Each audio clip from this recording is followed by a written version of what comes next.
السلام عليكم ورحمة الله وبركاته. Dr. Bهمن, nice to meet you with us today. It's a big surprise for us and for all who's read your book.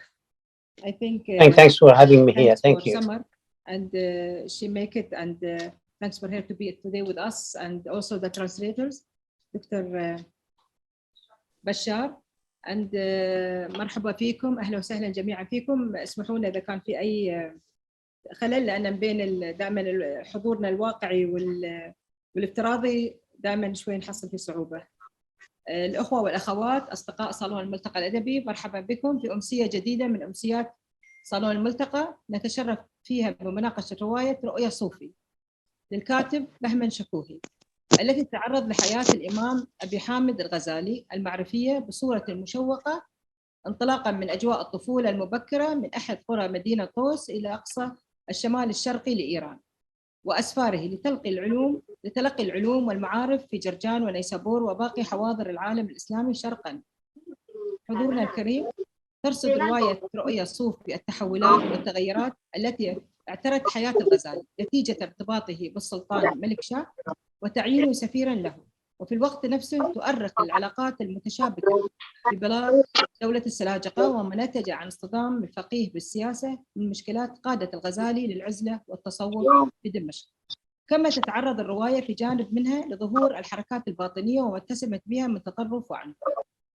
الأخوة والأخوات، دارت الرواية في خطين فنيين لعب عليهما الروائي، أولهما كشف المشكلات السياسية التي عاصرها الغزالي، وكان بشكل مباشر حيناً وغير مباشر حيناً طرفاً فيها، وفي هذا الخط ظهرت أسماء وشخصيات كثيرة تقاطعت حياتها مع الغزالي، مثل عمر الخيام والشيخ الرئيس ابن سينا وغيرهما.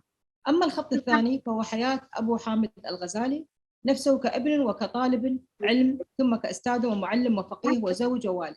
وعبر الخطين قدمت الرواية العديد من القضايا المهمة عن علاقة الدين بالسياسة، وعن التجديد في الدين، وعن الدور الخفي لنساء البلاط في هذه الفترة من التاريخ.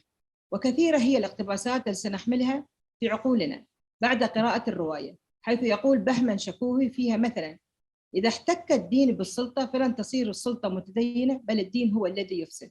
ويقول أيضا: الجدل هو أضعف لغات التواصل البشري وأفضل طريقة لإيذاء الآخرين. والآن أترككم مع الدكتورة سيما دنجاوي لتعطي نبذة عن الكاتب حسب ما تعودنا عليه في صالون الملتقى الأدبي. مرحبا وأهلا وسهلا فيكم.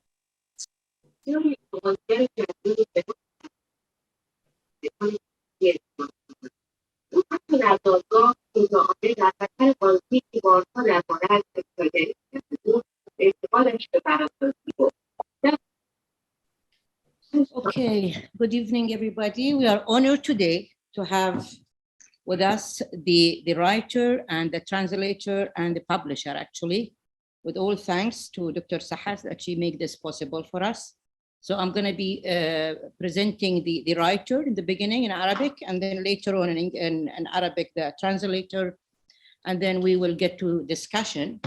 And if there is a chance to make the discussion and a question in English would be good. If not, then we will be translating to Dr. Shukouhi with us in English. دكتور بهمن شكوهي من مواليد 17 من مارس عام 1965، استرالي من أصول فارسية من جهة الأب وتركية من جهة الأم. دكتور شكوهي أو شاعر وكاتب روائي، بالإضافة إلى أنه مهندس. صدرت له عدة مؤلفات، منها جلال الدين الرومي، الرواية التاريخية الكاملة في 3 أجزاء. الأجزاء هي طفل بلخ المثير، صعود النجم، الصامت الحال. تحكي هذه الرواية سيرة الرومي منذ أن كان طفلاً صغيراً بعمر 2 عام أو أكثر بقليل وحتى وفاته. كتب أيضاً روايتين عن ابن عربي ورابعة العدوية، وهما قيد الترجمة حالياً إلى العربية. يقول المؤلف عن نفسه: أنا لا أكتب التاريخ فقط، شغفي هو الفكر والتطبيق بشكل مختلف خارج نطاق المألوف، مع بيان أهمية التاريخ وتحدياته والإبداع الذي ساد فيه. يستهويني في التاريخ كل ما هو مختلف، كل ما فيه خرق العادة سواء في الشعر أو الكتابة أو الصوفية والفلسفة حتى في الرياضيات. رواية رؤيا صوفي إنها الرواية التاريخية الأولى التي ترسم بدقة تفاصيل سيرة الإمام أبي حامد الغزالي، وسيرة تاريخية أدبية روائية أتقن الكاتب الإيراني المعاصر بهمن شكوهي في توظيفها من خلال لغة سلسة وبسيطة. سنعرف الآن المترجم الدكتور بشار سلمان اللوم، وهو معنا اليوم، من مواليد سوريا عام 1979، ودرس اللغة العربية وآدابها في سوريا، ثم حصل على شهادة الماجستير والدكتوراه في اللغة الفارسية من جامعة طهران بتقدير ممتاز. له عدد من الكتب المترجمة في سوريا والعراق والعالم، ويعمل مدرساً في جامعة شروروك في مقاطعة كيوبيك الفرنسية بكندا. أهلا وسهلا فيكم اليوم كلكم، ونفتح حالياً النقاش نبتدي مع الدكتورة أسماء في طرح الموضوع وبعدين نقاش. تفضلي أستاذ أسماء. مرحبا دكتور شكوهي بهمن. First of all, يعني why you write this kind of book? I've written a few books. I mean, not a few, many. And the history is not my main interest. I'm interested in things that they are different. And I see things differently, and I want to see things differently. For example, I can tell you, I've written a book, a novel about Fakhita bint Abu Talib, Imam Ali's sister. I put the camera in her shoulder to see the events of what happened in 1400 years ago in the Islam, beginning of Islam, and let's see what she says. All our history books made and written by men. They are male history. And I said, okay, let's put the camera in her shoulder and see the events through her eyes. And however, this book got rejected by Iranian official in our country, and they gave me like 45 things that I have to change, and I tried to negotiate and come to an agreement, but we couldn't. So I said, no, I forget it. I can't change all these things based on what you think. So, but that's a different point of view. That's a different way of seeing things. And this is what interests me in history, whatever it is, in every bit of events, people, or anything. I was interested in Rumi because he was different. I was interested in, and I'm interested in Abu Hamid Ghazali, that he's different. His evolution of his thoughts, and he's very modest and honest. I can, based on my achievement, what I've written, I've read, he's the only scholar, I believe. There might be another person, but I don't know. Then you have PhD in Arabic literature and history. But based on my studies, Abu Hamid is the only scholar, clergyman, or in our language, mullah, who confessed to his mistakes. He says, I've done a few or many mistakes in my life, even in my thoughts and my beliefs. And he writes it down and he says, okay, these are my mistakes. Show me one single person that in history, as a scholar, as a faqih, as an imam, who would say, I've done these mistakes in my beliefs, my thoughts, even my action in my life. And this is interesting.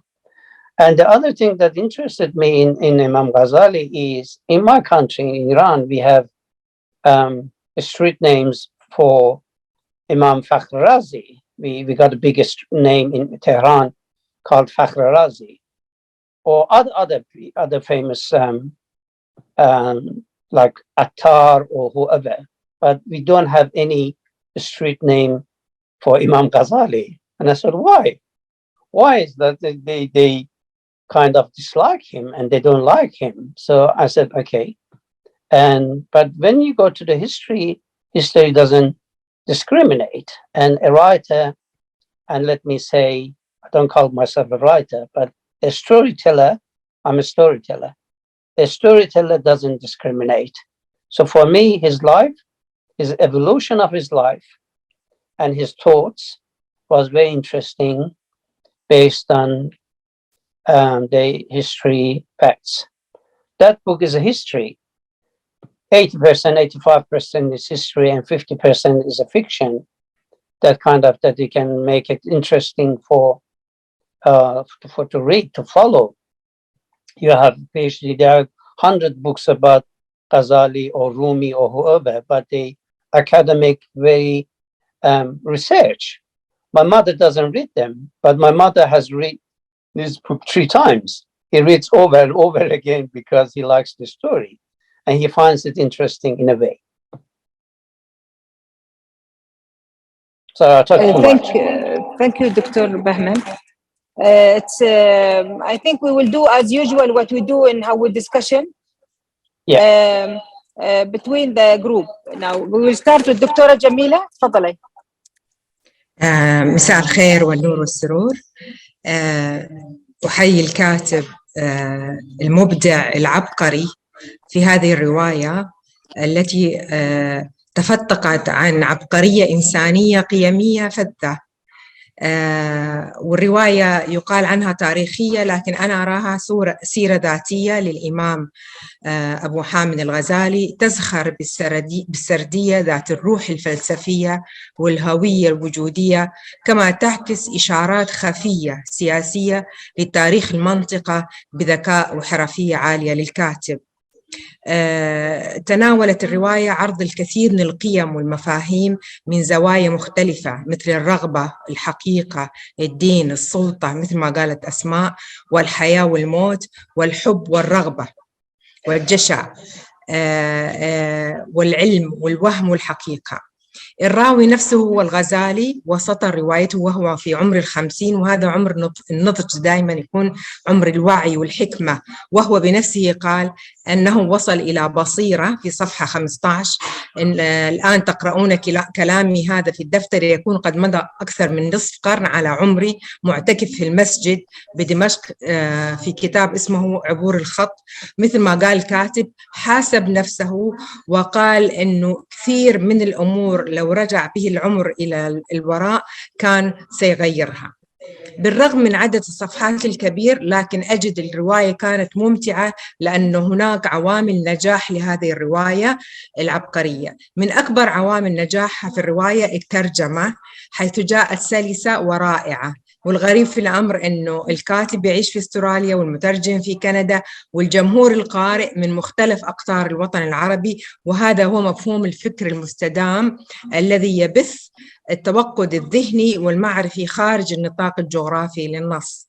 أيضا من أكبر أسباب وعوامل نجاح النص هو أن الكاتب المبدع بهمن جال بنا في روايته التي يطلق عليها أنها تاريخية، وهي في الأصل متعة ذهنية في استعراض الفكر القيمي الأخلاقي والفلسفة الوجودية الإنسانية التي تتسم بالمنطق العميق والاستدلال الظاهر. الغزالي مع جدله المستمر ومناظراته الفلسفية مع عمر الخيام وأخيه أحمد وتركان خاتون وغيرهم من شخوص الرواية، وذلك من خلال المرور على أهم كتب الغزالي: تهافت الفلاسفة، المنقذ من الضلال، فضائح الباطنية، إحياء علوم الدين، وملخصه في رسالة كيمياء السعادة، وأيضا كتاب أخيه أحمد سوانح العشاق، مما أعطى الرواية موثوقية عالية في المرجعية التي ارتكز عليها الكاتب. يعني there is validity and reliability that you refer to many books for الغزالي. وكثير من المرات بحثت فيها عن بعض الكتب والمرجعيات في الرواية، وجدت إنها حقيقية وصحيحة 100%، مما أعطى القارئ نوع من الثقة والأمان والاطمئنان للمعلومات اللي موجودة في الرواية، ولو إنها تطعمت أحيانا ببعض الخيال، لكن الأساس الستيم مالها حقيقي وعلمي. الكاتب أثار أسئلة أكدت على قيمة أن يبحر الإنسان في خضم السؤال وخباياه، وليس بالضرورة أن تكون هناك إجابة واحدة، وأن الحقيقة لها أوجه متلونة بألوان الحياة وبلون الحياة. من خلال الأسئلة المتواترة في هذه الرواية والإجابات التي تعكس خلفيات متناقضة في الحياة، نجح الكاتب في بث اليقظة الذهنية للقارئ شاء أم أبى. ووهب الكاتب للقراء وقفة مع الذات يرتب فيها أولوياته. أنا بعد قراءة صفحة 29 سألت نفسي لو ولدت من أول وجديد ما هي الأشياء اللي كنت هعملها والأشياء اللي ما راح أعملها. You give us an opportunity to stand with ourselves and ask ourselves questions that if we go back to our life, what will happen? What things we are going to choose and we are not going to choose. أيضا من عوامل نجاح الرواية أن الكاتب طعم الرواية بموهبة خارقة ربانية الغزالي في قراءة الآخرين من خلال النظر والتمعن في أعينهم. من هنا جاءت حبكة الرواية قوية متماسكة لأحداث وتفاصيل السرد، ولكن وظف الكاتب هذه الخاصية بطريقة متزنة متوازنة وجاذبة، حيث يأنس البشر دائما يكون في something يكون خارق أو extraordinary about people حتى لو يكون منطقيا. من عوامل نجاح الرواية مشاهدها المتنوعة في مجال من مسقط رأس طوس إلى في المدارس النظامية في قرقان، نيسابور، بغداد، أصفهان وخراسان. هناك تنوعت الشخصيات والفلسفات والاختيارات في الحياة. كانت نماذج شخصيات مختلفة. شخصية أحمد الواقعية الرائعة. أنا I feel I'm أحمد. يعني before we start this conversation or the session I said I feel I belong to Ahmed. He's my personality. Yeah, exactly. Yeah. The winner of that book is Ahmed. Is not. Yes. The emotional winner is Ahmed. The rational winner is Omar. Yeah. And eventually it means that Omar al-Khayyam, because Omar al-Khayyam liked him very much for that. No. Omar al-Khayyam is different school. Is a rational hero. Yeah. But emotional hero of that book is Ahmed. That's why Omar likes Ahmed rather than Abu Hamid Muhammad. Maybe he liked him like a projection. Maybe he wanted to be like him and he couldn't. For that we call it a projection. Exactly. In fact, I really liked Ahmed very much, the way he raised himself and the way he attached to nature and creatures in nature, like the animals, the big whale. How did he used to take from his food and to feed animals and the dogs. Also, he liked music, flowers, dancing in a very natural manner. For that, I belong to Ahmed a lot. هناك أيضا في تناقض في شخصية أحمد والغزالي، أحمد والعمر الخيام، لكن at the end إنهم كلهم يمثلوا variant kinds of thoughts or backgrounds. We respect the differences. يعني it means that your book really presented different kinds of backgrounds of thoughts or mindsets, and we have to respect the differences between them, because this is what make life. Life is not about uniform or one kind of thought. No, exactly. About differences and how we tolerate others without making them upset or sad. It means this is our humanity or this is our human values. Can I add something, Doctor? Yeah. One of the regrets of Imam Ghazali in the book Al-Munqazim min al-Zalal is that I regret to argue with people. Yes. Argue with people means that I don't acknowledge them the way they are. So I had to argue with them to make them to believe what I believe. Yes. That's one of his regrets. Yes. But we should not, we must not argue with people about their beliefs. And this is what the book says. So one of the both points that you refer is the one that I mentioned, that Imam Ghazali regrets. One of the major things in his life that I regret to argue with people. Yes. مجادلة. Yeah. Then I have just a few points to make. صورة المرأة. صورة المرأة كانت متناقضة. عندكم سعدي اللي أحبت قاتل أبيها مثل أبيها أبو علي، وشخصية تركان خاتون اللي لم تأبه بقتل محبيها خسرو خان وزوجها عشان تحقق أهدافها، وفي النهاية الحية ماتت بحية. That's why I'm wearing today as like a snake. It's for Khatun that she deserved that.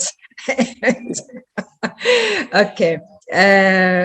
In fact, I said about page 480 إنه كلمة سلام وسعادة كانت like giving us hope in this life. And although it was the experience in the book was very tough, but when we heard about peace and happiness, that gave us as readers relief and comfort. At the end لما الغزالي chose his coffin, the white coffin, and he was ready to have that journey of peace. أنا قلت كلمة إنه تناولت الرواية الغاية من الحياة والمعرفة والحقيقة والاختيارات والدين والسلطة، لكنها جاءت بقيمة عالية جدا في زمن يفتقر إلى هذه القيمة، وهو الاهتمام بالأسرة هو مصدر للسعادة والسلام الداخلي. ونحن في واقعنا الآن نتعرض كأسرة إلى كثير من التحديات. ألف الغزالي كتاب إحياء علوم الدين، ولكن بهمن خلاص قرب ألف كتاب إحياء علوم الدين للقيم الإنسانية والحضارات التي تعكس تعايش البشر بالرغم من اختلاف لغاتهم وعقيدتهم. Thank you so much. Sorry for the long Thank you, Doctor. No, I enjoyed it. Thank you.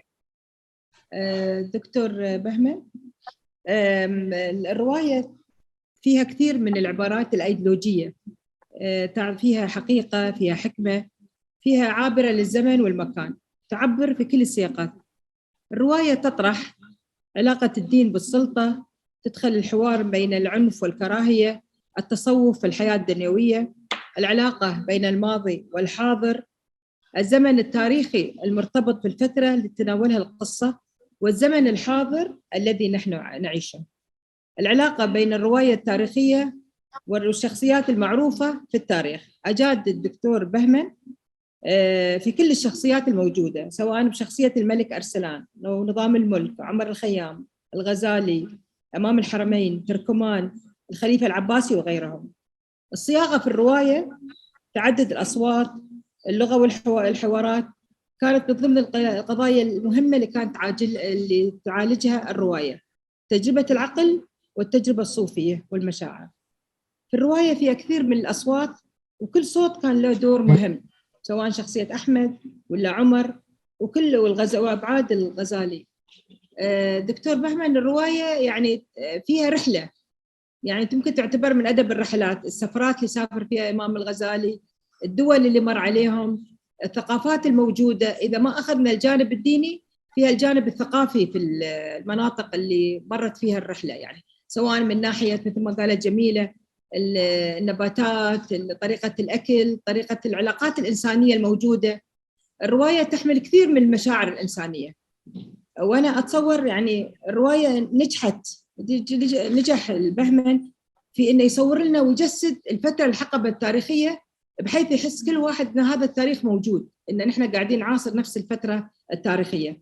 والقضايا اللي طرحها والأسئلة الكثيرة اللي طرحها خلت تساؤل عند الواحد، يعني سواء مثل ما قالت جميلة قضايا اللي كان بين إمام الغزالي وبين عمر الخيام في قضايا الدين، يعني العقل والعاطفة والخلاف على ابن سينا.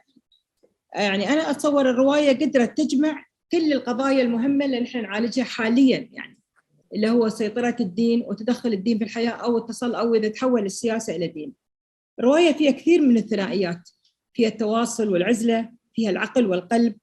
الزمن كثير موجود في القصة، يعني قائم على التأمل وعلى الحاضر والماضي. طبعا الحين بنرجع عن دكتور بهمن نناقش هنادي، شو ممكن تضيفي لنا على الرواية اللي قاعدين احنا نناقشها مع الدكتور بهمن. تفضلي هنادي. It's a privilege to have you among us, Mr. Behman. Thank you for being with us today with Al Multaqa Salon, Mr. Bهمن. I have to admit that this novel wasn't like any other novel I read before. It was a door and an eye-opener to rethink the life from a different perspective. I believe that what Dr. Jamila said about Ahmad was also my way of saying about this personality that touched my heart. He is a person that he made a shortcut in life, as we say. He didn't go into philosophy. He didn't go into the unbelief. He didn't go into any debate with others. He found his way in his small world, and it happened to be the right way, where God is existing in every aspect of life, in simplicity, in repeating his name, and this is what is Sufism at the end of the day. What I liked about the book is many aspects. The scenography of the novel itself and the way it was put between the 10th and the 11th century, where you projected for us like in a cinematography all the aspect of life at that point. We have the Persian, we have the Arab, we have the Salajika, and we have all the happening between the debates between Al-Farabi and Omar al-Khayyam, between Hassan Subah, and all the aspects of politics that was occurring in order to say that we are the Muslim and we are the right people in this aspects. The build of the way you built the story was so attractive. You said that your mom read it 3 times. I believe that we are going to pass this novel to all the community around us to have a look about Al-Ghazali.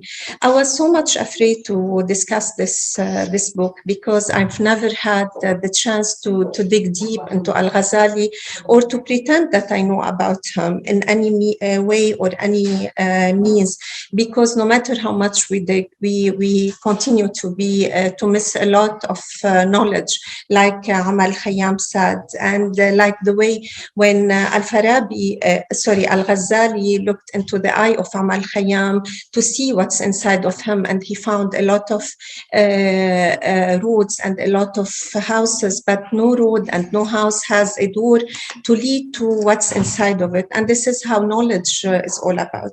It was a journey that we will continue to remember, especially that we read about the assassin Hassan Subah in the book Alamut, and especially that we read about Al-Ghazali in Tawasin Al-Ghazali. But this book had a different feel in our history of literature and reading in Al Multaqa.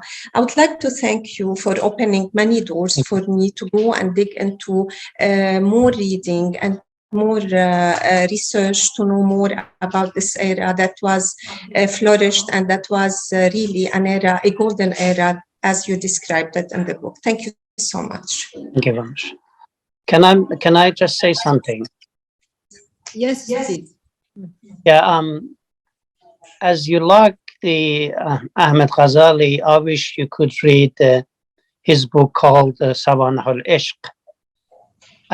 It's a poetry, but in Farsi, and it's the beginning of the Persian literature in poetry and in poems, and later great poems like Hafiz, even Saadi, or the contemporary ones, I think they owe Ahmed Ghazali in the concepts.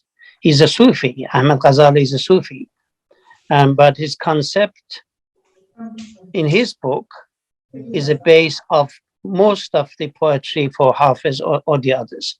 It's so lovely that touched my heart, and I had a good time with his book when I find that Sabanah al-Ishq. And yeah, like I mentioned before, the actual hero and the winner of the book is Ahmed. in atifi, in an emotional point of view and the way of life. However, Imam Ghazali tries to find the rational base for his works, his thoughts, all his book, Ihya al-Ulum, or Kimya Sada is in Farsi. I've read the Kimya Sada. He analyzes every single things that he finds in Sharia, in fiqh, whatever. He tries to find a solid base, solid rational base for his beliefs, which in which he couldn't find it. So he says, okay, 300 years before Descartes, that he says, I find a solid rational base, that why do I do this? He ends up saying this, that I fast and I pray because God wants me to pray and fast. I have no other reason. That's what he finds it. So you can't find the rational things, because living based on faith does not need rational things. That's a separate field of thinking, and that's why Omar believes no. I love Ahmad's story, more attractive, interesting, and for me, rather than your rational. You're trying to find a rational ways of justifying your beliefs, which is not going to be, which is not going to happen. But no, Ahmad is a wonderful guy, and his poetry, I wish we can't translate it. I was thinking, I said, okay, I'm going to ask Dr. Bashar, please translate these poems, Ahmad poems, in Arabic. But no, as much as I try to translate, understand Ibn Arabi's poetry, I can't. That's not the same. Even if I try to write it in Turkish, I'm a Turkish, or in Farsi, but it's not going to be the same. But he's a wonderful poet. He's a wonderful Sufi, and that's the hero and winner, and the actual and the main winner of the book is Ahmed, rather than the book name is Imam Ghazali.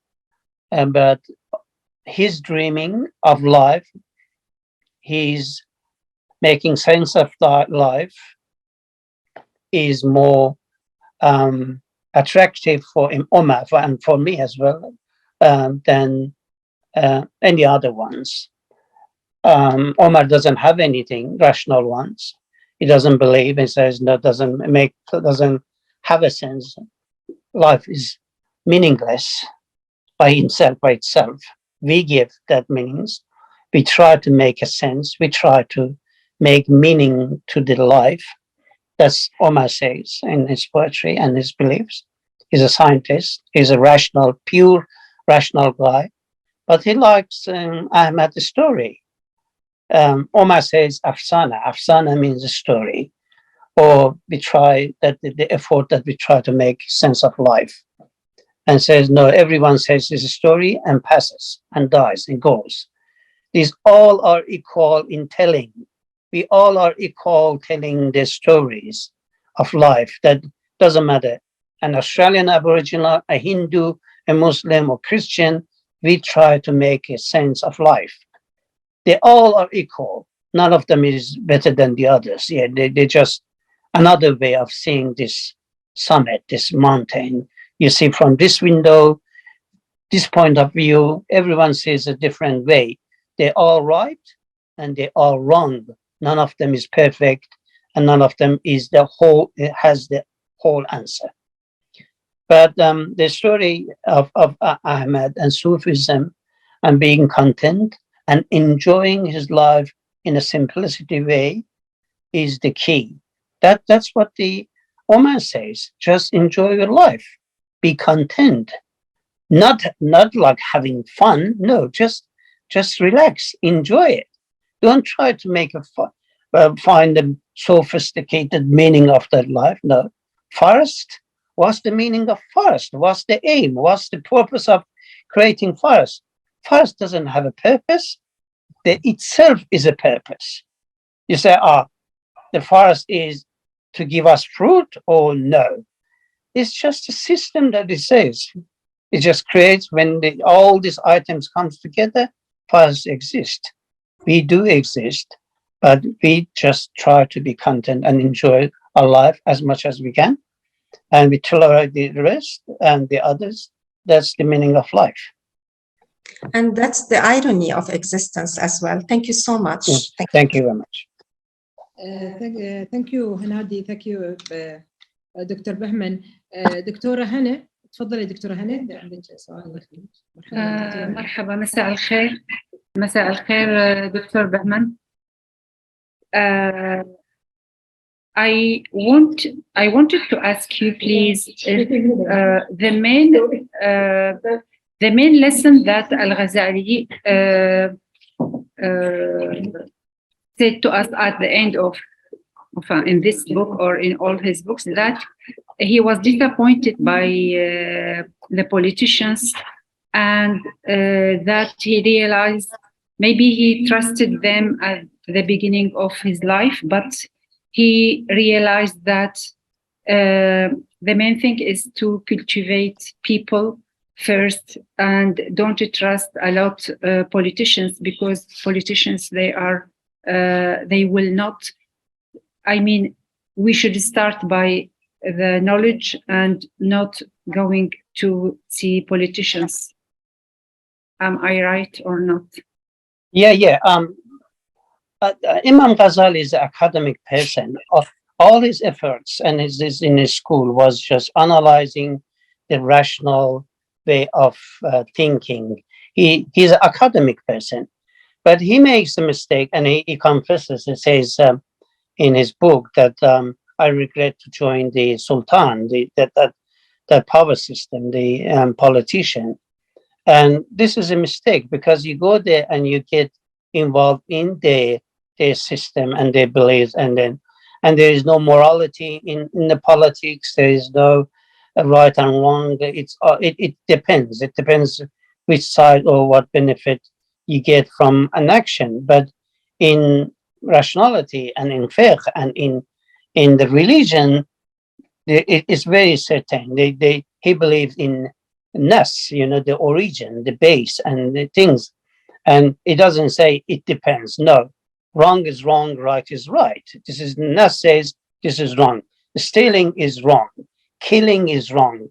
This is wrong. So you can't say, stealing for this reason is right. No, stealing is wrong. Doesn't matter for what reason is. You can't steal and sell people and feed the poor. No, stealing the base was wrong.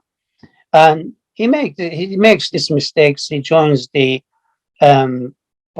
politics side. He goes to Palestine, but he was 25 when he got, and he's different. When we talk about Ghazali, which one we talking about? He's 25 years old. He's got some controversial fatwas, or when we talk about him when he writes the Ihya al-Ulim, he's 50. 5 years later, he dies. Or it's one of his last books, Al-Munghaz min al-Zalal. When he writes that one, he's 52, and he's not 28 anymore. So we think, when I like Ghazali from another point of view, which I'm not Arab, I can't read Ihya al-Ulum. I do read. I try to translate 18 books of his about the music and singing, which I'm going to publish that one. That he tries to find the rational base if the music is wrong or right, anyway. But I enjoy the literature of the Kimya Sada. Kimya Sada is in Farsi. It's got such a lovely, fluent Persian writing that you enjoy it. It just equals to Saadi, or we got some great literature people, and either. I like that one. Even in Kimya Sada, he thinks differently rather than before. He was in other books, and he's very modest. I don't see any. You read Ibn Taymiyyah books. He's so certain. He says, this is right. He should, must. But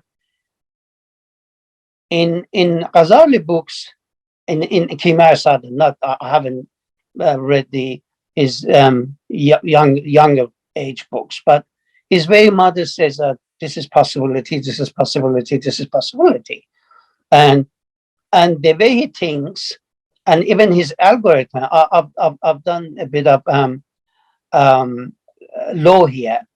His the way of thinking, analyzing things. They use it in the Western, even Western judicial system. They say, okay, you have to analyze all these things and see how much credit you give to this item, to this item, to this item. Exactly 300 years before any algorithm in politics or in law has been created by Descartes or whoever. He created all these things, and they still use him. Uses his algorithm is analyzing things in law or even other things. So yeah, he regrets that he joins the politics side of the things, but he made the right decision, and he only teaches in uni for 5 years, and his last 15 years of his life spends on regretting and telling things that, okay, I try to purify myself from what I've got from the politics side. But unfortunately, based on what I've written in that book, he, I don't want to say it, but let me say it. He commits suicide. He kills himself. In history books, they say, oh, he did this, and in the lovely way that he went to the like bazaar, he does the market, he buys his white clothes, and he comes and he washes, he take a shower and bath and just lays down and dies. That's what his brother says or history says. But you and me, really, we do believe this, that it's just easy, comes and just lays down and dies? Or there's another realistic way that says, no, all his friends dies and he's surrounded by betraying, and they trying to, and he doesn't have anything to hold on to it. And he says, okay, time to go. And from the beginning, he says, sometimes we live in a hell that facing the God hells is easier. In Islam believes, in our beliefs, committing suicide, killing yourself is a sin, is a major sin. In a kabira, you can't kill yourself, you have to answer. But it says, sometimes you get caught in a living, in a hell in life, that you say, okay, I want to face that hell. I can answer God why I killed myself. I can't bear anymore. So sometimes in this planet, in this life, there are some things that is even worse than the hell that you might and may not face. Thank you. Thank you. Thank you so much. Thank you. Thank you, Bهمن, and thank you, دكتورة هنا. دكتورة عزة, تفضلي. Hello. Hello. Good evening. Hi, Dr. Bهمن. It's our immense pleasure to meet with you after reading this gorgeous book. I want to start my discussion with by commenting on something you said. Firstly, that you didn't find any other scholar or mullah, religious scholar that make a big revision. I think no, there are many. Let us start with the Shafi'i. Shafi'i has two fiqh with a pretty difference between many sections, as I remember. Also, Imam Malik did a huge difference between his fatwa regarding al-wudu, regarding fasting, siyam, and others. So, of course, Imam Abu Hamid al-Ghazali is such a distinguished and prestigious scholar in the Islamic history, but he was not alone. Also, I would like to greet the great translation. I didn't feel it was translated. It's quite accurate and was clear as it was written by in Arabic. Let me say, Doctor, let me say here, just in the parentheses, let me say, I believe, and I believe, yes, I have trust. I have trust that the translator is better than the original book. Okay. That's what I believe. Even Rumi, I'm sure that Rumi is better than than my rhyme. That's how talented is Dr. Bashar.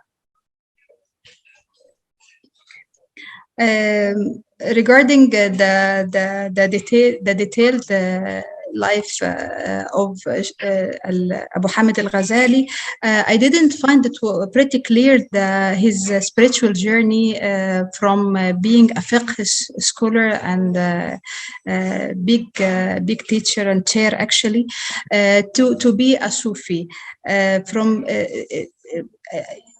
There is some studies make a comparison between him and Descartes, René Descartes, but I couldn't find it pretty clear as much as I found his relations with ladies. I was expecting more deep dive in his spiritual journey. Also, the big step in his life, Tahafut al-Falasifa, and his big argument with Averroes, it was not pretty clear to me. I expected to be more, because this is one of the main steps in the whole Islamic thought and affected the other scholars, and other schools came after al-Ghazali. This is my second comment, and my third comment is how it is. There are many comments between this golden era and the one we are still living in, like Al-Batiniya. We have the same groups under different names, but still same thought, same orientation toward this capturing the power, or even participating in it. I didn't mean that you wanted to say something. Just writing the history of this, because I felt that this we are living in such a very common, even being an Irani, having Iranian background. There are many movements we have in the starting 20th century, and still till now we are still suffering from very common. But might be that people were like Hassan were more educated than the personals we are living between them. Doctor, if you're trying to say that I did not believe the whole Ghazali in character and his thoughts, I humbly accept your saying that, because two reasons. I'm not a scholar, I'm not a thinker, I'm not a philosopher, I'm a storyteller. I just told his story, his story, and I believe you're facing an ocean. I've written a book about Ibn Arabi. Then my next book is about Ibn Arabi. You, or even Dr. Bashar, whoever, I'm not qualified for that. I can't even get close to that ocean. I get drawn. I get killed in that ocean. But I can tell the story. But yes, Ghazali is against the philosophy. But he shook this thought that okay, philosophy is wrong, blah blah. They never taught in Nizamiya. They said, oh, it's forbidden, philosophy closed. No one can teach philosophy. But only 50 years after him, Ibn Rushd, Abul Walid Ibn Rushd, he critiques his ideas. Okay, he says tahafat al-falsafa. He says the mistakes of the philosophers. So it's just challenging. I appreciate his book. Yeah, when he was 32 years old, he wrote this book. But yes, if you want to write, it needs a philosopher brings the things that he says, okay, this is what the Ghazali says about the philosophy. This is what Ibn Rushd says about the philosophy. Then you put and again. But I just told the story. I told you, my mom has read that book 3 times, and she likes Turkan Khatun rather than she's interested in Ghazali, Tahaffat, Falsafa, or whatever. So I'm just trying to bring Imam Ghazali or Rumi from the library or from the unis, from the research and scholars and academic one on the kitchen table that my mom or people that can read and they can relate. I bring people to this address. Then, okay, this is Ghazali, you go and read it. You go and read Kimya Sada. You go. There are some people they read annually, every year. Even in Australia, they read the Ihya al-Ulum. They read it as a poetry. I know some families. Okay, we read 10 pages of Ihya al-Ulum today, and they finish it over a year. But that's something that my mom cannot. But my mom can relate only to a story that this is what happened with his book. I try to summarize of his life and his challenging and his challenges that had his life in a book that would bring you to his door. Then everyone can go, okay, you want to see his rational side, philosophy side, or you want to see his personal side. I like the personal side, his evolution, his modesty, and he lives. That's a big. You are in PhD. You all have PhD. You can't leave uni. You can't live this life and say, I want to go. And he drops everything. And 15 years of his life, his changes the other way. He goes his brother way. He goes, I become a contented, happy person. Try to be. Before that, and he couldn't anyway. At the end, he can't find it. He can't solve this contradiction or closed end of his life that he says, okay, what I'm gonna do, and he cannot escape all these questions that he had. But he tried well, and I have respect for him in a rational way, in a personal way, but as a Shia, if you say, or why he says about these things about Imam Ali or about Yazid or whatever, okay, we get offended. But no, academic way, history doesn't discriminate. That it says, okay, you see him as 25 years old or you see him as a 54 years old. Thank you. Thank you so much. Thank you.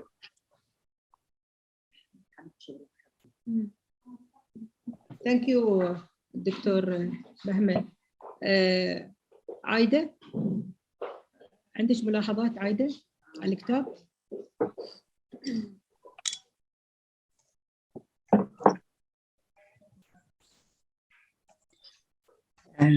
Hello, thank you for this marvelous book. I really enjoyed reading it, especially that you concentrated on some parts of the book about the philosophy, which I liked very much. I was very much interested to read about the Shafi'is because for me, I have never heard about them much, and I tried to find it made me go and search on the internet about the Shafi'is and the Hanafis and the Sunnis to know the difference between them. I liked that you put in the book about the languages and how they are so important for us to understand others. This is very nice. We need it now in our country.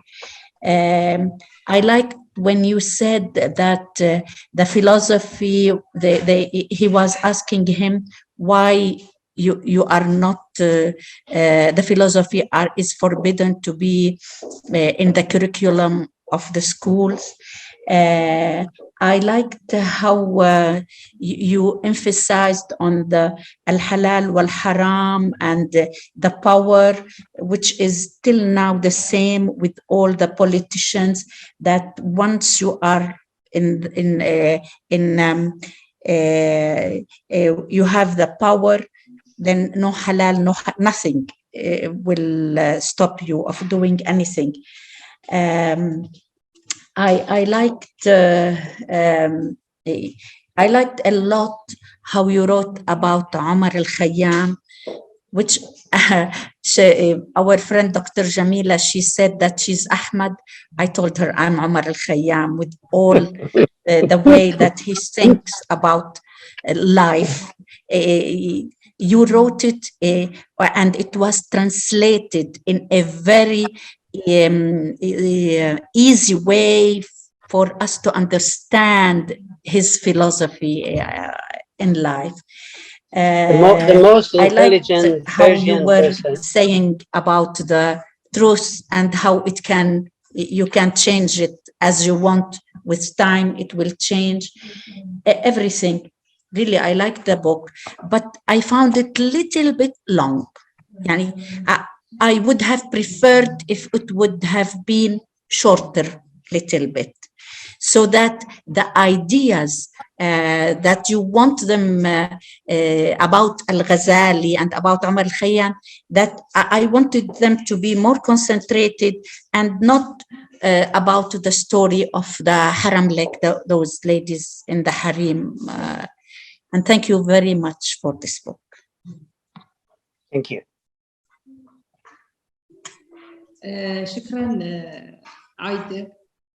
معانا دكتورة سمر زليخة، هي الناشر الكتاب، ودائما يعني احنا المفروض نبتدي معاها، بس لأن مع الانترنت واللقاء الافتراضي ولقائنا الواقعي هذا شوي خلق عندنا شوي من الضحكة.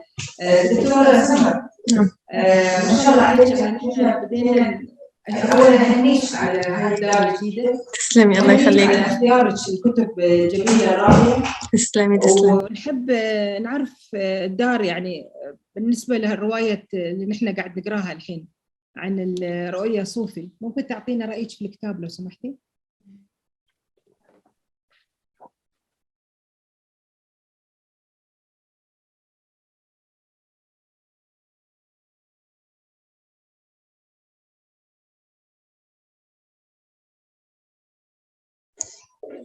هيك تمام؟ ايوه مسموع؟ تمام. مساء الخير جميعا، وشكرا جزيلا لاهتمامكم، شكرا لقراءتكم العميقة للرواية، وشكرا للمبادرة الجميلة لمناقشة هذا العمل. للحقيقة كتابات الدكتور بهمن شكوهي بالنسبة لي هي عبارة عن، كنت أعتقد أنها عبارة عن ذائقة خاصة، يعني ما يعجبني أنا قد لا يعجب البقية، ما أستسيغه أنا قد لا يعجب البقية، لا يراه البقية بنفس الذائقة أو بنفس الشغف أو بنفس المحبة، قد لا يتلقاها المتلقي كما أراه أنا. لكن عندما ترجمنا الكتاب اعتقدت أني أغامر في هذا النوع من الكتب، اعتقدت أني أغامر، لكن عندما رأيت النتيجة تأكدت أنه يجب على الإنسان أن يغامر. شكرا لكم، شكرا لاهتمامكم. طبعا كتاب رؤيا صوفي كتاب جدا مهم بتفصيله لسيرة الإمام الغزالي، لكن ليست الرواية الأولى التي يتخذ فيها الكاتب هذا المسلك. هذه الرواية الثانية التي نترجمها، وعلى هذا النمط لدينا روايتان مقبلتان، رواية تتحدث عن رابعة العدوية، ورواية أخرى تتحدث عن محي الدين بن عربي. والرواية الأولى التي ترجمناها هي رواية جلال الدين الرومي، على نفس النسق، يعني تسير بنفس النهج ونفس السياق، رواية تاريخية. رواية جلال الدين الرومي تتحدث عنه منذ نعومة أظفاره حتى وفاته، ورواية رؤيا صوفي أيضا في نفس المسلك.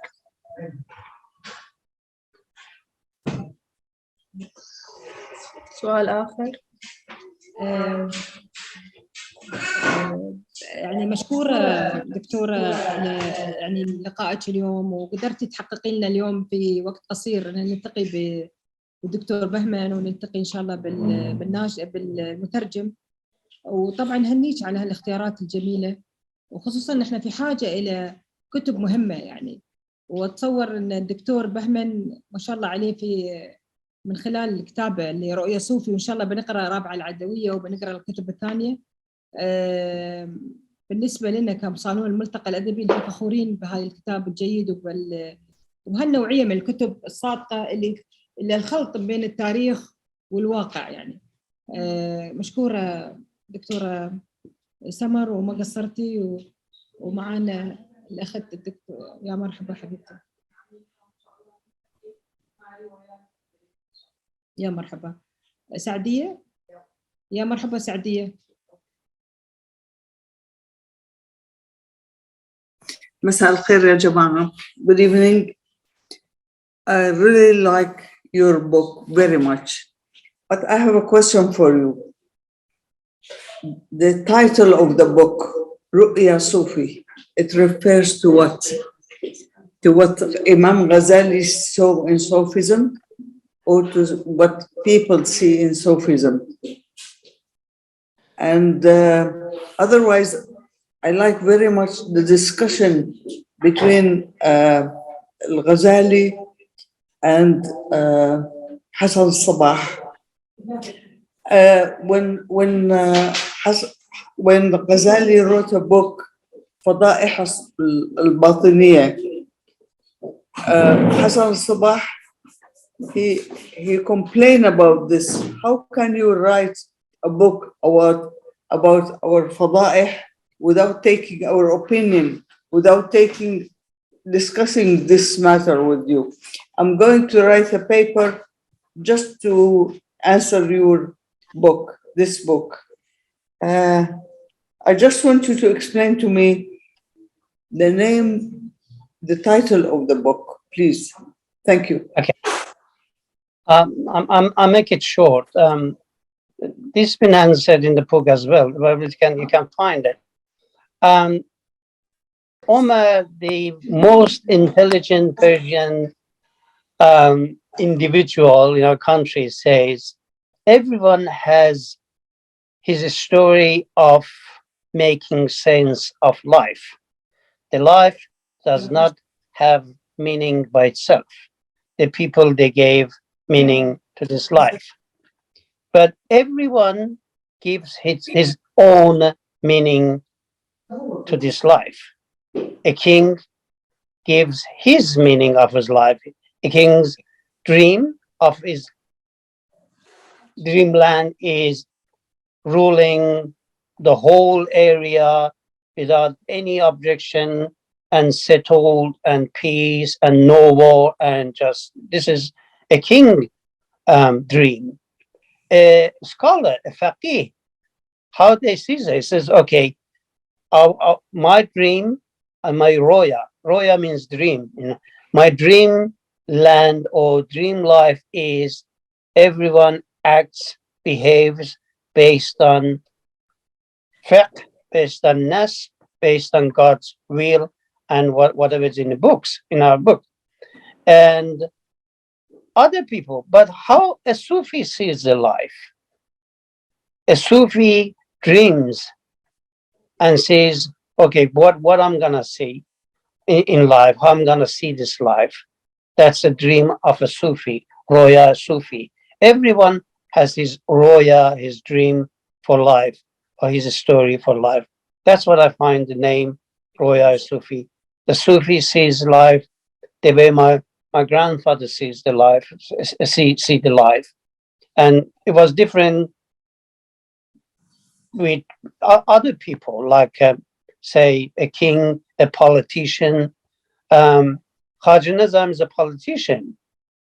He wants to rule the country, like says the way he thinks is right. Like a philosophy is forbidden. You can't teach a philosophy in Shafi's schools. No, other things.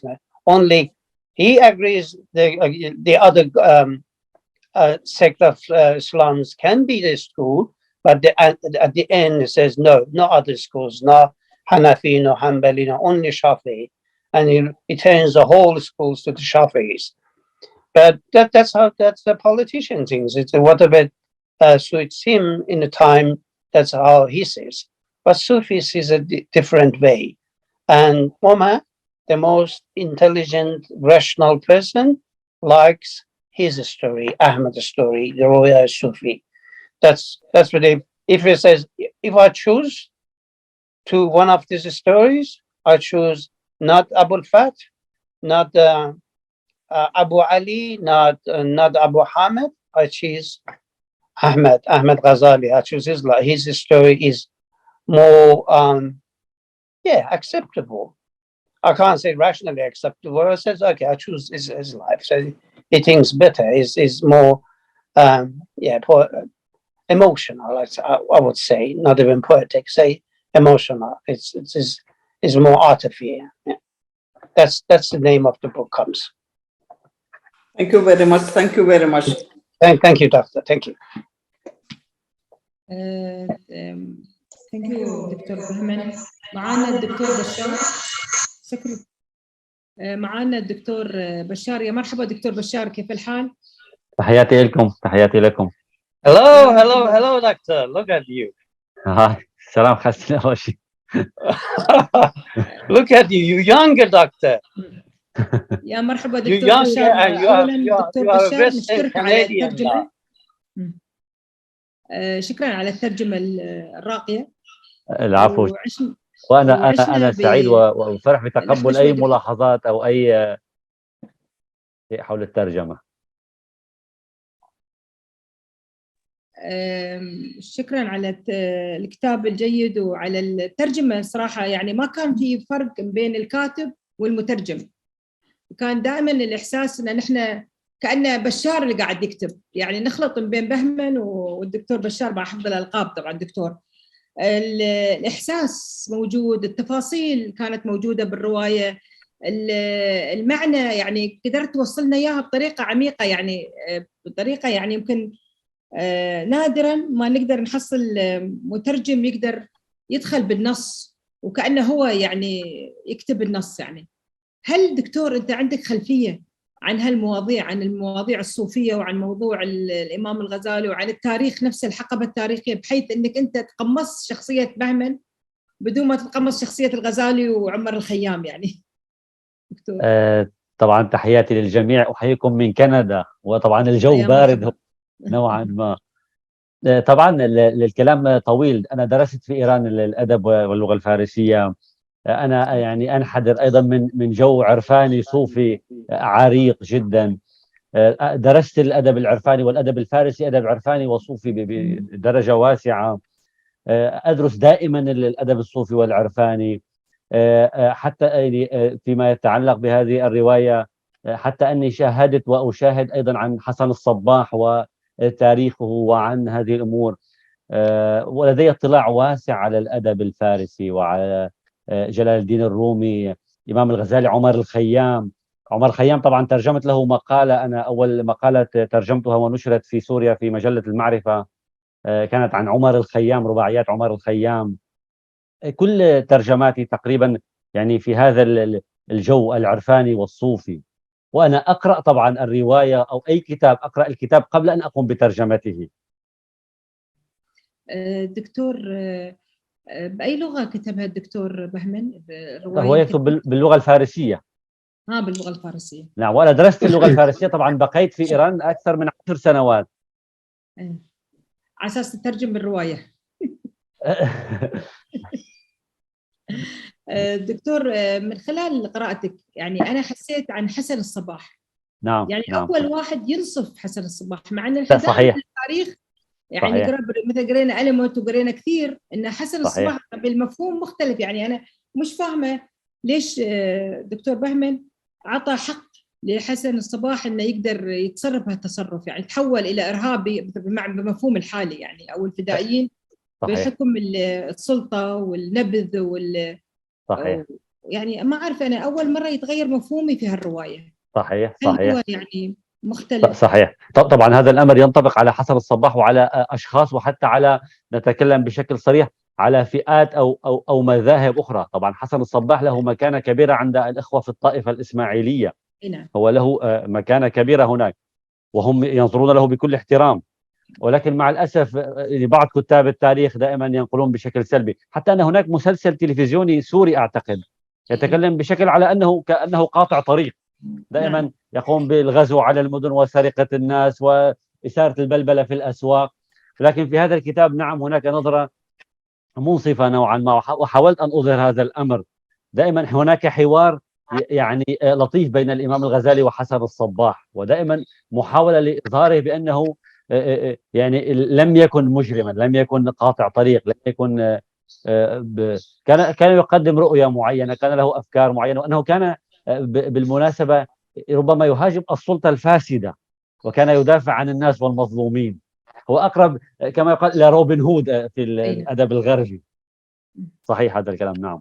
يعني هذا لاحظناه يعني من بالرواية لاحظته، ولاحظت بعد شيء ثاني اللي كان يبغى يوصل له بهمن، السلام، يعني التوافق بين المذاهب، وحاول انه بيحاول بكل يعني بكل مقطع من بعض المقاطع انه يحاول انه باي طريقه انه هو يعني يفرض شخصيته بهمن في الروايه، يدور النقاط اللي تجمع مش النقاط اللي تفرق في بعض الاماكن. هل يعني صحيح. هذا كان متعمد في الروايه او؟ نعم أعتقد أنه في هذه الرواية وفي أيضا رواية جلال الدين الرومي ربما بشكل أوسع. طبعا جلال الدين الرومي معروف رمزيته هو السلام وتقبله لكل الأديان ولكل الآراء والأفكار. نعم هو يحاول أن يظهر هذا، وأنا أيضا أحاول أن أعكس هذا الأمر بشكل واضح وصريح. نعم هو وضع عمر الخيام له رؤية خاصة، جعله متقاربا مع الإمام الغزالي رغم كل النقاشات التي دارت، جعل الأمر أيضا متقاربا مع حسن الصباح، وحاول نعم يعني إظهار توافق ونشر شيء مسالم بينهم جميعا. نعم صحيح. بهمن اللي كان الغزالي كان عنده نوع من الشفافية انه يقدر يقرأ العيون، هل هي حقيقة او انه اختراع البهمن؟ اعتقد هذه ربما اضافات يعني جمالية في انا الرواية. بتأكد يعني هل هو اختراع بهمن؟ is it this what you see in Imam al-Ghazali? He can see the eye and he can read the future and he can read the thinking of people. Is it this fiction or it is reality? Can I have 1 minute to talk about this? Yes, sure. Okay. The reason that I said this is the book has been a few ways of telling the stories, the narrating. Okay, one of them is the one who sees the everything. Okay, the third one that who sees all the events. Okay, Rumi is like this. Someone is telling the story and he sees everything. But in Sufi, Ghazali says the story. He tells the story. He's a narrator. Okay. When you choose to be the second one, the narrator, your hands are very limited. You are very limited because you have to tell all the stories that he says, all the experience that he does. You can't say what's happening in there because he wasn't there. You can't say I saw that because you were not there. So how do you know that he told this and that? So I had this problem at the beginning, and this is funny, not funny, but interesting. At the beginning, I had this problem that, okay, I'm going to solve this because Imam Ghazali was not in Baghdad, it wasn't in there, in that you have to cover all these things by his narrating, and it's not easy. So I come up with this idea that, okay, he says he sees the people's eyes, and he thinks what is in her mind or his mind, and so he knows everything. And then exactly like you transfer all the data in his mind to his mind. So that's the problem solved as a storyteller. But guess what? 6 months later, I read a book. His teacher in Nizamiya, Imam al-Haramain, he says this sentence. He was a student. He tells the other people he says, the other student, be careful of this Abu Hamid. Be careful of Muhammad. Why should we be careful of him? Because if he looks at your eyes, he would find out what's in your mind. That's what the Imam al-Haramin says. He says, be careful of him. If he looks at your eyes, he's gonna find out what's in your mind. So yes, by my fiction or my sana'a, what do you say in Arabic? You said something. Is that my قراءة يعني تقرا الفيوتشر يعني. No. You said is that my invention or something? No, it is in history, but yes, it is just something that I solved my problem. But honestly, I find it in the history that Imam al-Haramain Juwayni says, be careful of this guy. He's an ocean, and he looks in your eyes and he knows what you're thinking. That's it. That's my answer. Dr. Bهمن, يعني is it it's beautiful. That's why when I'm thinking, I'm reading. I said, is it fiction or is it this? It's a fiction, but I had these things. No, I talked to someone, Dr. Zahra Abdul Muhammadi is the editor of and the book, the Rabia, and she says she's a scholar in uni, and she says some people have other eyes. They say fifth eyes. So, and they can see things that, I haven't experienced that, but it says, okay, some people, they would know. They would know what's in your mind. And this has been narrated and told in history and in a Sufism or mystical way. Some people, they have this third eye that he would see. But my was, I solved my problem with this thing, but I find it in history. And in Juwayni is saying that. And when I was so excited that, look, I solved my problem, but at least I find the event, something that real basis of this talent, whatever you call it. Yeah. شكرا. At least now I understand. But I like the flashback story. As you come back, it's nice. Sometimes after you have a flashback and coming, that's why make us a little bit moving. يعني you don't feel boring. يعني.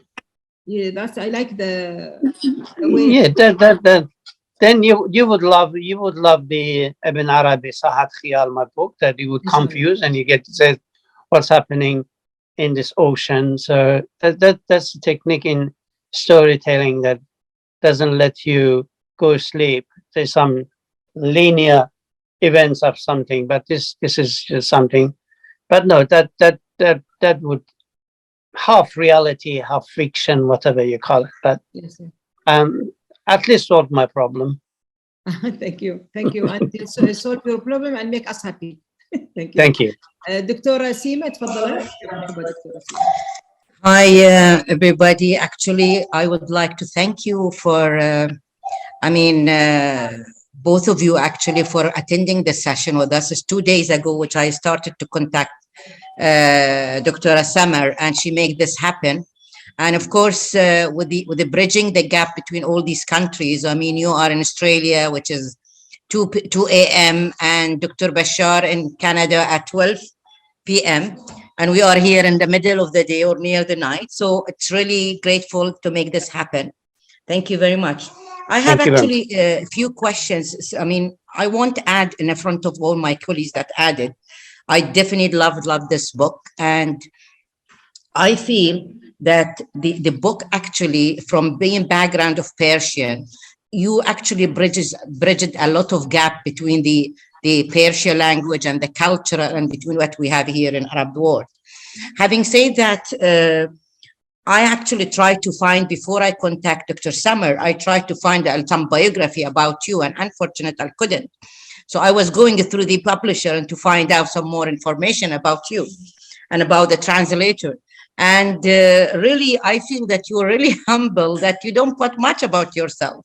I even had to go to your Facebook to find out. And your Facebook only mentioned where you're from and where you're living. And I wanted really to more information.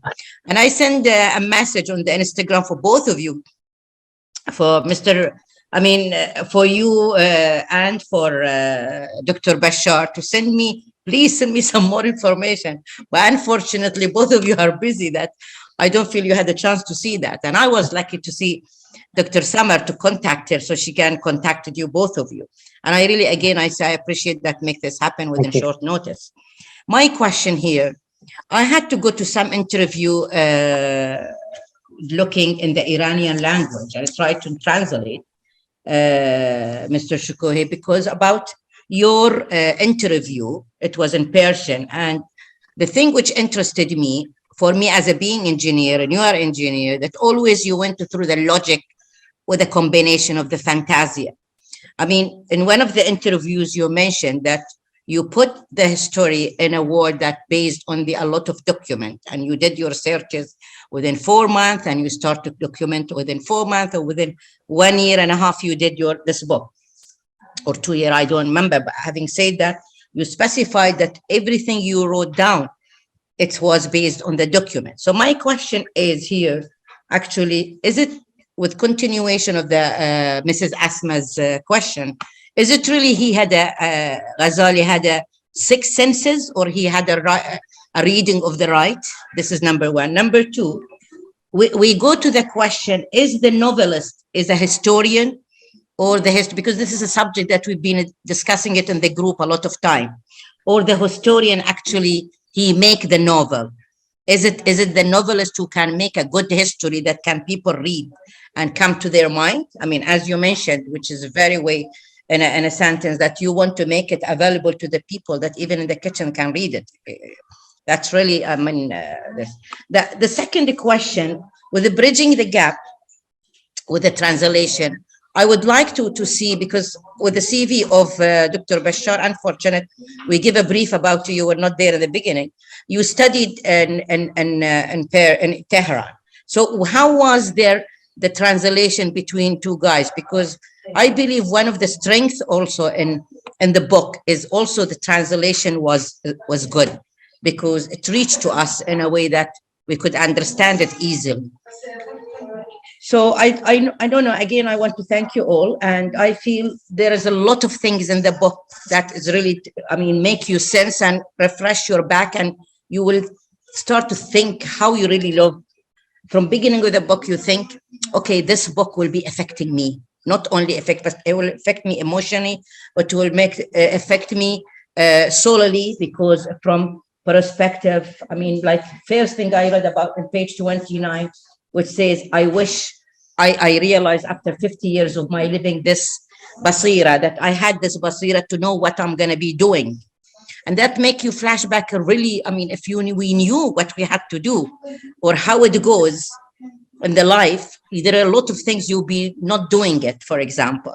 And it's really touched me that when you say that, number one, that I will not work in a government, or I will not take any bargain with the government. And it's amazing how much affected me, because I was a director in one of the government offices, and really one of my major turnover in my life happened is when I argue with one of the directors there.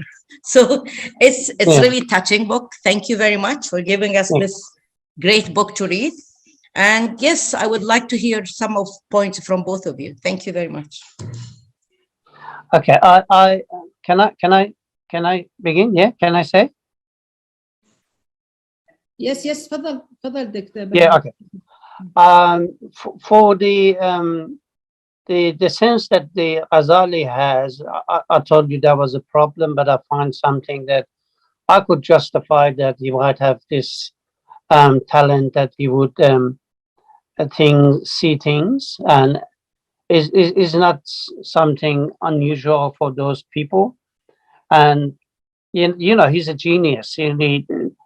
The amount that he wrote as a scholar or whoever, it's unbelievable. You know, the books and the things, and even the way that he analyzes things is a genius way. So is not is not unusual if we say he had this talent. Is not something. Oh no, we can't deny it. For my point of view, the story is the history, or history is the story. This is how I do with my books. And if you wanna write a history novel, I try to find everything that is possible, everything that has been written and is in market in my hands. Sometimes I'll find a book, and I hear that book is, and I stop writing. I stop writing until 2 months later that book comes to me, and I have to read it. I remember I find a book in that was 6 months ago sometimes, and I find a book in about Ibn Arabi in Tehran University, and I started to read this book, and it was very thick book. I still got it in somewhere, and Dr. Abdul Muhammad said, "Why are you reading this book? It doesn't have anything in it. You know more than." And I said, you know, I don't know. I have to read it and say if there is something in it that I have to pay attention." So I would claim that there should not be anything that it's in the market, in the libraries, or based on my research that it says something that I would, even if it's crap, it's nothing. I have to find it, read it, and say, so this doesn't say anything. So everything, whoever write about Rumi, I found it. Doesn't matter, little, big, major, important, or magnificent. About Ghazali as well. You know, whatever he has written, I mean, or in my country he has this one, I find those documents as a project, and sat down and write and say, then I be loyal to the history. 85-90% of my books are based on history. 10-15% about the storytelling. Hello, can you hear me? Yes. I lost the picture. So okay. So yes, but I just mentioned something that it was my experience. What is history and what is a story? You know, most of the history is a story. Someone has written. What is it? We want to know the difference, because we know the history and story. I find what is not No. history. No. I'm thinking about the not technicality, not just terminology. History and a story, and very similar. But what I believe is most of the history is the story. Someone has told the story. We don't know what happened. We don't know what happened in that day. Okay, like how would I say? Like you said in Umar al-Khayyam, when he talk about the legend and how you know about the discussion. You show us in when the discussion. No, not this discussion. Come and sit, have a cup of tea. What? Not that those discussion. Even the thoughts, even the events, even the things. Doesn't matter what the history is. No, we live in the present time. We believe that I can. This is Gorky says. This is Gorky, Maxim Gorky, the Russian materialist, communist writer says. Doesn't matter what the history. Our purpose and our aim is not just to search and dig in the history, find something that shows and proves that human beings is a nasty creature, that it just kills and does nasty, evil things. This is not our life. Our life is to tell this story. Even Dalai Lama says, Dalai Lama says, the Buddhist, he says, we don't need Elon Musk to take us to the Mars. We need a storyteller that gives us tell us the good stories, love story, tell around the story. And doesn't matter what the history about. I believe, and I was loyal at the written current existed history that we had in books, and no one says, no, this is your version or your fiction or your thoughts. No, this is, I can defend history side of my books.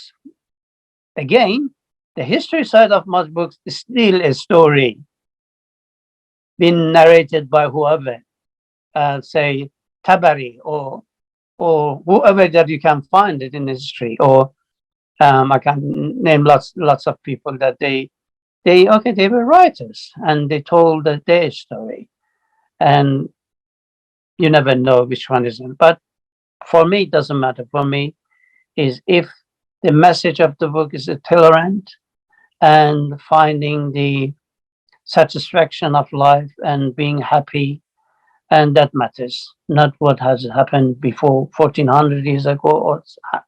But I can defend my books of history side that 80% of the things is based on true events, based on the history. Thank you. شهلة، مهندسة شهلة، تفضلي.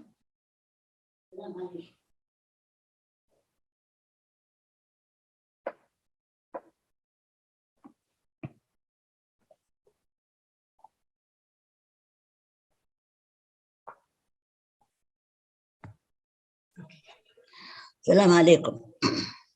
كتوري آغا. السلام عليكم.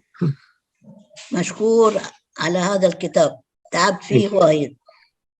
شكرا. بس في أشياء قريت أغلب كتب الغزالي، في أشياء قلتها إنه أحمد أخوه هو اللي خلاه يبعد عن الحكام، هو اللي خلاه. هو اتولد سنة 450 وفي عمر 30 بدأ بعد الجاه والمال اللي ياه ابتدى يفكر في الدنيا وابتدى يفكر في الآخرة. ففي قول لرسول سيدنا محمد صلى الله عليه وسلم اللي هو قال إنه الواحد لما يتولد حسب ما والديه، اليهودي يهودونه والنصراني ينصرونه والمسلم نفس الشيء. فأخذ هو يفكر في هذه الأشياء اللي يعني يبحث وراها، وصل إلى علم الكلام، وبعدين ابتدى العلم الكلام طلع منه اللي هي الأربع الأشياء اللي منها طلع الفلسفة والباطنية وغيرها. وبعد كده من كثر ما ابتدى كره الدنيا وفضل ابتدى على أساس أن الآخرة هي المستقر للإنسان، مش هي الدنيا. كل اللي ياه من جاه ومال ودنيا زهدوا وهو في سن 34، وابتدى لما طلع راح على اساس راح دمشق وراح يعني ابتدت عنده روحه بعد ما قرأ الباطنيه وعلم الكلام والباطنيه والذي توصل الى فين؟ الى الصوفيه. والصوفيه هي عشق الله في اي واحد. الصوفيه هي عشق الله، بانك لا تعشق احدا في الدنيا غير الله. فابتدى يتمعن في هذا الاتجاه، وابتدى يزهد الدنيا لدرجة إنه هو بعد ما راح بعد عن أهله رجع لما راح طوس دخل عليهم وعلى ثيابه مقطعة وشعره منكوش، يعني مرته راحلة استغربت من دخوله، وأخوه أحمد استغرب من يعني شو اسمه. بعدين قال لهم إنه هو كره الدنيا وكره ما فيها، ويتفرق لأهل طوس يدرسهم يقعد معاهم. وبعدين حامد ابن بنته هو هذه اللي كان الدنيا كلها لي، يعني هو كانوا يسمونه أبو حامد الغزالي، وطبعا ابنه توفى. بنته سمت ابنها على اسم أخوها، فابتدى عايش في طوس إلى عمر 505 سنوات إلى أن توفى. بس لما هي يتوفى من كثر ما هو حابب الآخرة كان مذهب الشفن مال شفنه عنده، فهي قال حق أخو أحمد هذا الشفن تقبل الشفن وحطه وتمدد، يقول له إيه خلاص نهايتي انتهت، وابتدى في هذا الكلام.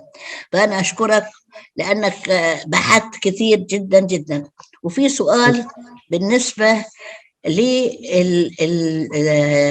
أي واحد بالنسبة للعلماء المسلمين، لو جينا للرازي، لو جينا لأبو حامد، لو جينا للشيخ ابن سينا، لاحظت بعد قيام الثورة الإسلامية ابتدوا يتجهوا إلى تعريب كتبهم. وبعدين الأغلب الغالبية هم طبعا في الشمال الغربي لإيران، الشمال الطوس والشمال الغربي دي كانت لي الجمهوريات الإسلامية اللي كانت تبع الاتحاد السوفيتي، ما كانت تبع إيران، بس الغالبية كانوا يتكلمون اللغة الفارسية. شو المقصود منهم؟ إنهم ينسبوا كل هؤلاء العلماء لإيران. وشكرا لك على تعبك، وإن شاء الله نلتقي في كتاب آخر لك وفي أبد. شكرا لك.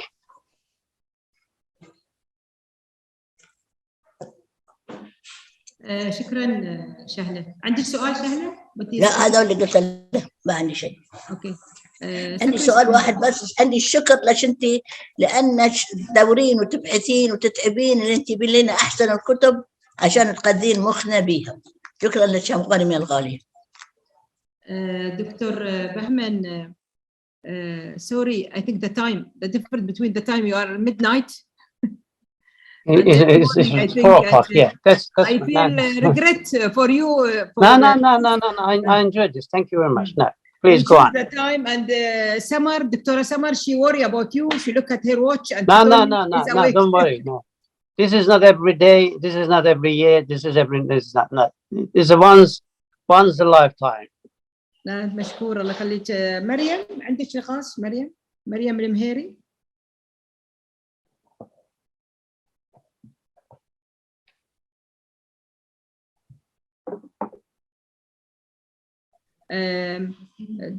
دكتورة كريمة، يا مرحبا دكتورة كريمة، تفضلي. يا حياك الله. I will ask differently a question. I read the novel actually, and I didn't finish it until I reached until 200. I finished 200 page. The thing that because you wrote about Umar al-Khayyam, because I am artist, okay, and when you explain about the title of the novel, that it is about a dream, okay, and we have art movement, surrealism, and I compare between the surrealism and Western, and you know when they took the Umar al-Khayyam poem and they changed it to be as a painting. As a painting and canvas drawing. Okay, painting. Yes, as a painting. Yes. Okay. And I compare between the two because I saw also the reality, the real work that related to the Umar Khayyam poem, and I found it. Yes, it is a dream. Even it is the contribution is totally different from west to east, but yes, it is actually is a dream painting, is related to the and this is the first time when I read about the Umar Khayyam, and he is like mathematics, his science and everything, and how he wrote a soft poem that I can see it in the painting is really give me another perspective of you.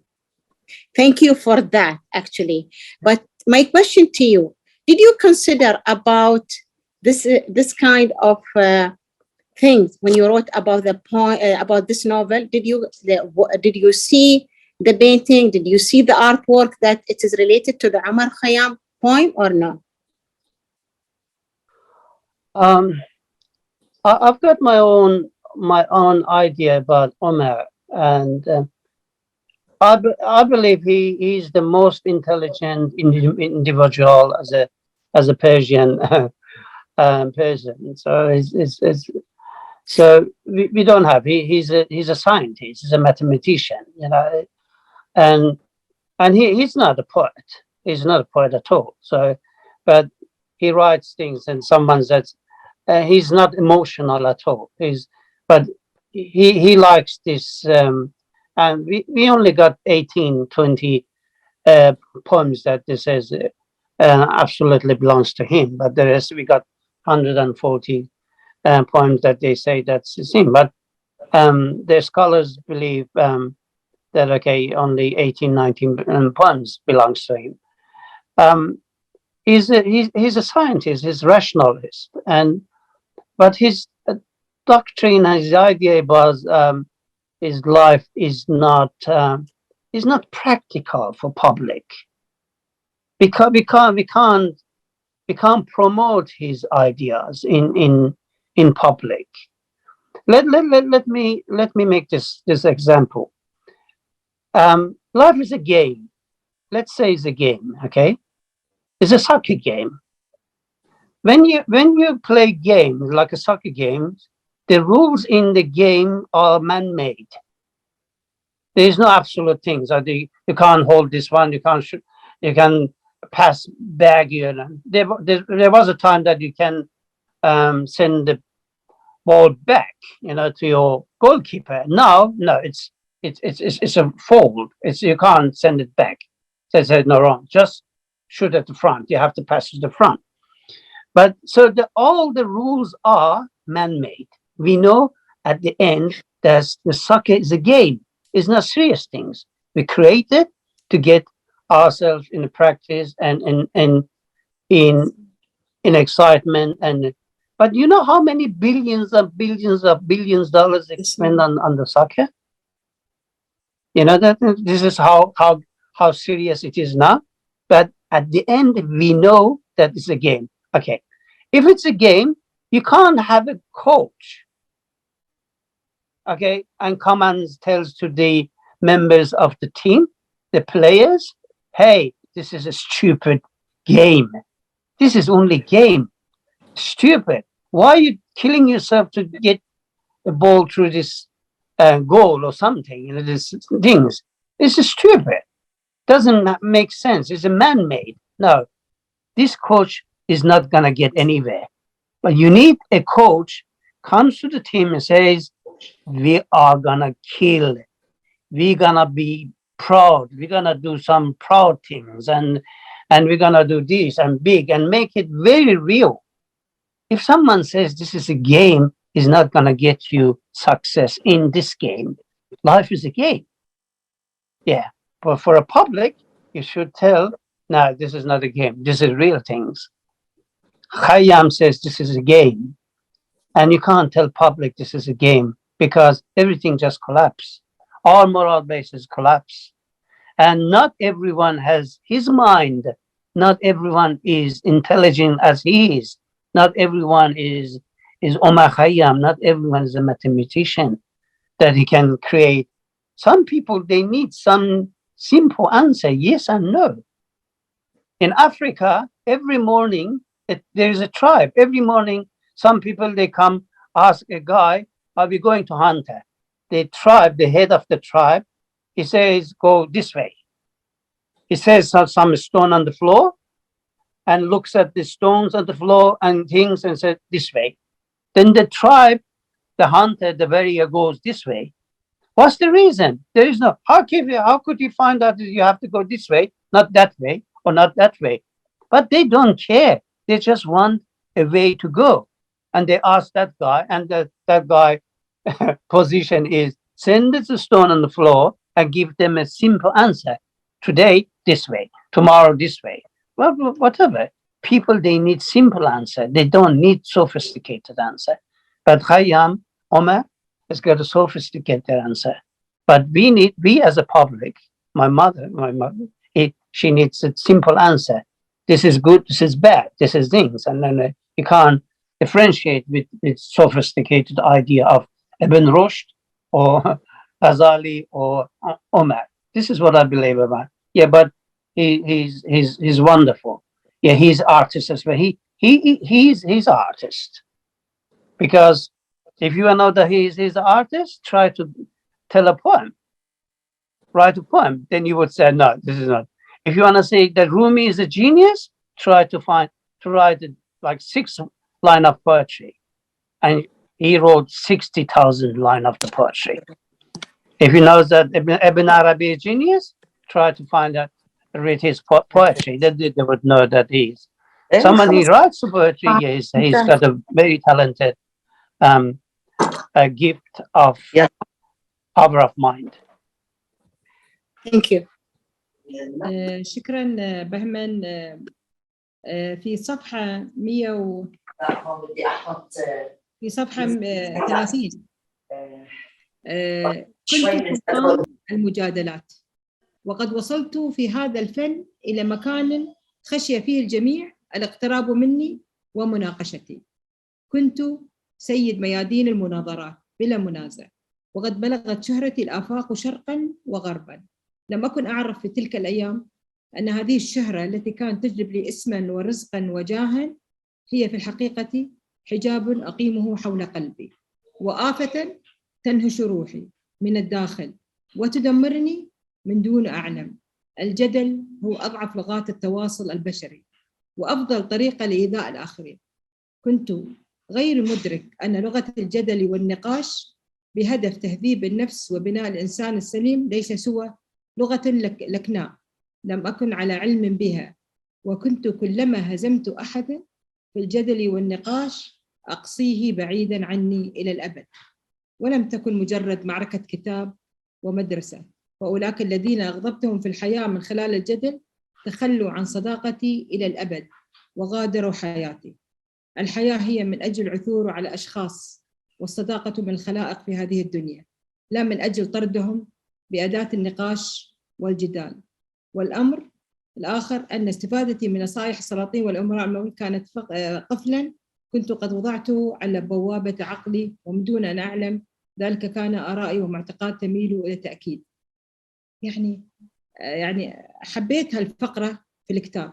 في فقرة ثانية 117 عمر الخيام يقول حق أبا حامد: أنت تملك عقلا راجحا لكن لا تغتر بنفسك، العلم بحر لا ساحل له، ومهما خضت غماره فلن تبلغ ساحله، ستصل فقط إلى جزيرة وعدد من جزر العلم غير محدود، ومن أحد أبدا سيتمكن من الوصول إليها جميعا. يعني أجمل شيء في الكتاب الفقرات الموجودة، كأنه حكم ومواعظ للإنسان إن مهما وصل من العلم ما ممكن يوصل إلى قمة العلم. مهما وصلنا في نقاشات وحوارات اللي تكون تودي إلى نقاشات وتودي إلى مشاكل، وهذا العالم اللي قاعد نعيشه هي سبب خلافاتنا اللي هي النقاشات الغير حضارية. حبيت دكتور بهمن النقاط اللي أنت كنت تحطهم في الكتاب، يعني كانت مختارة وكانت تهدف إلى تغيير الإنسان. طبعا هو الرواية ما عمره يغير، بس أنت من خلال الرواية قدرت أن تخلق، يعني تخلي الواحد يكون عنده وقفة ويكون عنده تساؤلات في التغيير. شكرا دكتور بهمن على وجودك معنا اليوم، وشكرا على حضورك، وشكرا على الكتاب الجيد، وشكرا المترجم العظيم الدكتور بشار اللي قدر. هو دائما المترجم هو الواصل بين الكاتب وبين المتلقي. نجحت دكتور بشار أنك تجمع بيننا وبين الدكتور بهمن وتخلق منه خلية واحدة، نفس التفكير، نفس المنطق، نفس الأفكار. حبينا الكتاب في كل المقاطع اللي يعني أضاء عليها الدكتور بهمن، وأتصور أن من أجمل الكتب اللي قرأناها قدر يجمع لنا الدكتور بهمن تاريخ نحن نحبه، وفي أشياء ما كنا عارفينها بس قدر الدكتور بهمن يوصلنا إياها بصدق وأمانة ومحبة وشغف. شكرا دكتور بهمن على وجودك اليوم في الملتقى الأدبي، ونتمنى أن يكون نقاشنا على مستوى الكتاب، لأن بين اللغة الأجنبية والعربية فقدنا شوي الحس النقاش إنه بيكون بالطريقة اللي إحنا كنا نحب نتناقشها مع الدكتور بهمن. شكرا لحضورنا الكريم، شكرا لكل الموجودين، شكرا لدار النشر الدكتورة سمر، لولاها ما قدرنا اليوم نوصل لأعظم شخصيتين موجودين معانا، الدكتور بهمن والدكتور بشار. شكرا سمر على اختيارك الروايات وترجمة الأدب اللي نحن دائما نحب نقرأ لهم، الأدب الفارسي والأدب التركي والأدب اللي لازم نتعرف عليه. وحلو نرجع للتاريخ، الإنسان لازم يرجع للتاريخ عشان يتعلم منه للماضي وللمستقبل. شكرا جزيلا على حضورك وعلى وجودكم معنا، وأهلا وسهلا فيكم في صالون الملتقى الأدبي. Thank you, Dr. Asma. Thank you. شكرا لكم جميعا. معنا وسامحونا على القصور يعني. العفو، شكرا لكم جميعا ودمتم بالمحبة والسلام جميعا. وإن شاء الله نلتقي معاك في كتاب رابع العدوية إن شاء الله. إن شاء الله نراكم بخير دائما. يا مرحبا وحياكم الله، أهلا وسهلا. حياكم الله، تحياتنا لكم. شكرا لكل ما وجدوا عنا اليوم. شكرا أسماء. شهلة الصوت. شكرا أسماء. العفو سامحوني اليوم، سامحونا على الخربطة. مع السلامة. يا مرحبا، الساعة فيكم.